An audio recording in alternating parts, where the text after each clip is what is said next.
What is going on, everybody, and welcome back to SoCal Exploring, your stop for all things theme park and attraction related. If you guys are new here, consider subscribing down below with those bell notifications on, and make sure to slap a like on this video if you enjoyed it at the end, because it helps out the video a whole lot. And if you aren't already, check out our social media pages on Instagram at Exploring Attractions and on Twitter at SoCal Exploring. All that other information will be down below in the description. In today's video, I want to talk about the revised theme park guidelines and what it means for Disneyland in specific, because there's a couple new restrictions that recently come out. There's a couple new details that help us shed light on what's going to be open and what's going to be closed when Disneyland opens up on April 30th. So there's just a couple things that I want to go over with you guys to, kind of brainstorm what exactly will be closed. Now, as of this recording, both Orange County and Los Angeles County are already moving into orange tier. Now, what exactly does orange tier mean? Well, essentially now theme parks can open up with 25% capacity, as opposed to the 15% capacity that they're going to have to open up with if they're still in red tier by the opening date. But now, since we're in orange tier, there's a lot more flexibility that comes with theme parks reopening and indoor dining and all that other fun stuff. Now, when Gavin Newsom first announced that theme parks would be allowed to reopen in California beginning on April 1st, it was kind of just thrown together, notes of what exactly these guidelines are going to be, and it didn't really give us specific details. Well, with these guidelines, we have more of a general idea of what those details are. One of the ones that sticks out to me the most is the fact that indoor rides that are 15 minutes or less will be allowed to open. So if they're over 15 minutes, the ride time, then they will not be allowed to open up with the park. Now, what exactly does this mean for Disneyland? Are there any indoor rides that are over 15 minutes? Well, it really depends on where they start counting it, like when they actually consider it to be a ride and not just a queue line. Take, for instance, with Rise the Resistance. If they're counting from the pre-show where you see Ray and BB, or maybe even just from when you get into the indoor section of the queue, then yeah, obviously the attraction is going to be over 15 minutes. And you obviously consider that indoor attraction over 15 minutes, which means it would not be permitted to open up with the theme park. But if you're counting you actually getting in the ride vehicle, sitting down with a seatbelt on, and actually being in motion, then the ride's, I don't know, like 4 minutes long. I know it's a little bit longer than that, but it's not past 15 minutes is what I'm trying to say. But the interesting thing is Disneyland, when they first announced that they're opening up on April 30th, they said that Rise the Resistance would be one of the attractions that is going to be opening up with the theme park. They confirmed it, and then they said that they're going to give us a list of other attractions in the coming weeks. But one of the featured rides on there was Rise the Resistance. It's like they already knew that they were going to be allowed to open it up. But now with these guidelines, are they still going to be allowed to open those up, or open that one in specific up? I don't know. I'm confused. I would assume so, because like I said, the ride really isn't starting until you get into that pod, and that in the law eyes would be a part of the attraction.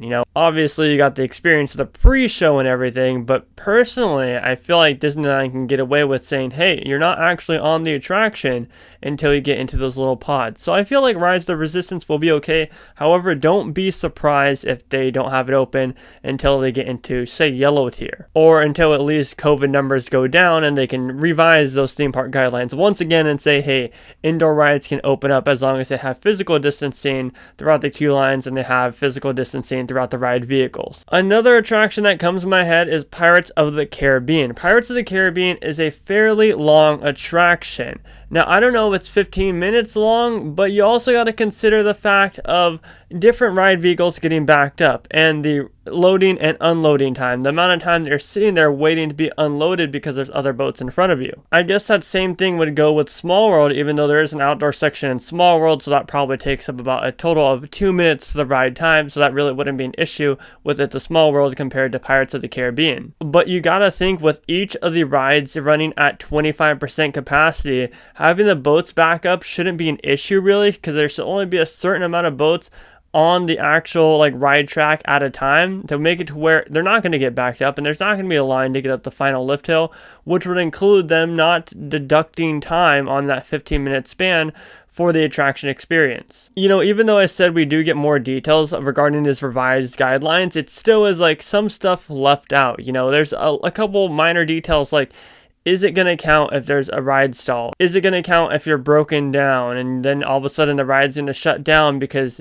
you're broken down and you're on there for longer than 15 minutes? It's just interesting to see how this is going to work out. Me personally, I think that Pirates of the Caribbean may be more in danger than Rise of the Resistance is, especially since Pirates of the Caribbean wasn't one of those attractions on that first press release that Disneyland said is going to reopen with the theme park.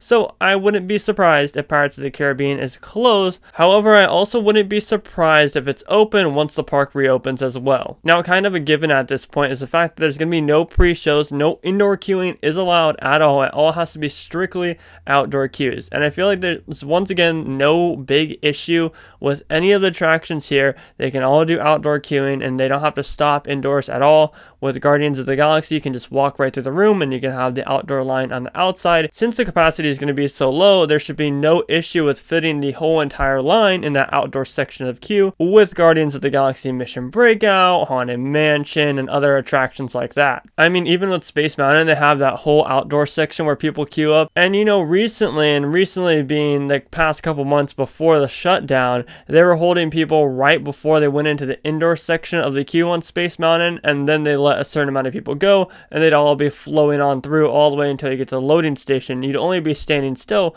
for about 1 minute in that big old room where you're actually loading into the ride vehicle. So I feel like Disneyland is already completely prepared for that. But I mean, like I said, that pretty much confirms that there are going to be no pre-shows allowed once the theme parks reopen up, which kind of sucks because I kind of miss my pre-shows. But hopefully they're still running the pre-shows and you can just walk through and still, you know, catch a quick 10 seconds of them like in Smuggler's Run or maybe in Mission Breakout. Like I said, I don't think they'll do that, but here's the hoping, crossing our fingers, right? Now, regarding indoor dining, in red tier, indoor dining was not allowed at all. Now, in orange tier, they're allowed to run indoor dining at 25% capacity. So will this be the return of some restaurants that offer indoor dining, or are they still going to stay with the same thing that they were saying when they first announced this, and they're only going to have outdoor dining available? I would think that Disney would want to capitalize on them being able to run indoor dining at 25% capacity because, like I said, you still got to factor in how many people are actually going to be in the park. The demand isn't going to be as high since there's going to be a significantly less amount of people inside the two theme parks at a time. So it's almost going to be like it evens itself out. It's going to be the same amount of difficulty or, you know, easiness to get a reservation to an indoor dining place or, you know, to walk up and get a table with their capacity restrictions and the different time slots that they have open. Only outdoor shows can run, which is interesting because then that'd mean technically that the parades can run, but Disneyland has come out and said that they're not going to be running anything that will form massive crowds. Now, that's not to say that they're not going to do the cavalcades, because I really do think that they're still going to run the cavalcades like they do over at Disney World right now. But technically, they could still do parades, right? They can still have the Magic Happens parades. They just have to have physical distancing markers all the way down Main Street and all the way throughout the parade route.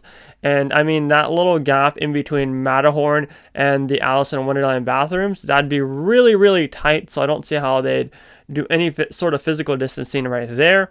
I don't know. I definitely don't think that any parades will come back for a long time. But here's me hoping, you know, stuff could happen. Disney could say, hey, you know what? Why not? You know, why not bring Magic Happens? Everybody's getting vaccines. Everybody's wearing their mask. Everybody's social distancing. So why not do Magic Happens or any other parade? I would be all for it. I definitely think that it'd be a mess and they'd have to take at least a couple weeks getting used to it and getting the protocols down and everything. But I don't know. I see that like being a 20% chance of happening realistically. But like I said, there's a possibility. So don't write it off quite yet. The one thing that makes me happy about seeing these theme park guidelines though is even though they are super restrictive, it doesn't seem like there's going to be any issues with the two theme parks reopening as far as ride restrictions go, as we previously thought being in red tier. Like the whole time limit of being in an indoor space for a set amount of time. I know that they still have a time limit for indoor rides, but it's a lot more clear on what they mean by that.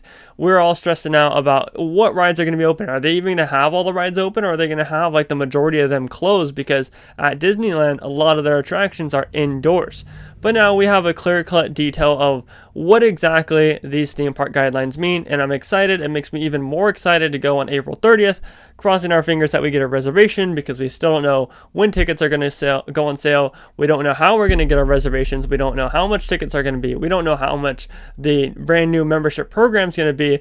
All that is in question right now, but hey, Blue Bayou is now serving alcohol, so that's cool, I guess. All right, at this point, I'm just rambling. I want to know down in the comments section below what you guys think of these revised theme park guidelines. Do you think that Disneyland's going to benefit from them being an orange tier already, or do you think that it will be the same amount of profit / the same amount of demand as they were to be in red tier, opening up at 15% capacity? Because I definitely think that being an orange tier helps out Disneyland a whole lot. And if you guys are new here, consider subscribing down below with those bell notifications on. It helps out the channel a whole lot. It tells me that you guys are enjoying the videos, and leave a like if you enjoyed it as well.